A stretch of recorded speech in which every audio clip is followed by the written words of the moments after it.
কল্লা কেটে ফেলবো। তোর কল্লা কি করি দেখ। ও মাই গড, এটা জাদুকর। আর নিঃশ্বাস নিতে পারতেছি না। তোকে এখন বিনা টিকিটে রাতে পাঠাবো, যার জন্য রেডি হ। তোমার পকেটে আর কেউ আছে? থাকলে বের করো। দেয়ালে গর্ত হয়ে গেছে। আমি কখনো বলবো না। তুমি অবশ্যই বলবে। যে ব্যবস্থা করছি উপরে দেখো। উপরে কি? ঘন্টা হাজির হ।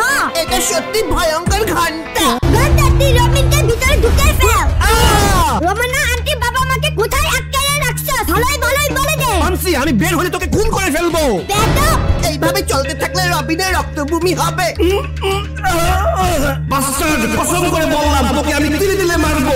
মুখ বন্ধ কর, নয়তো তোর রক্ত বমি করাবো। রবিন, আমার মেয়ের মেজাজ গরম করিস না, ভালো ভালো সব বলে দে। আরেকটা থাপ্পড় দে। মানসি, স্টপ। আব্বু ও পৃথিবীর জন্য একটা দিদাস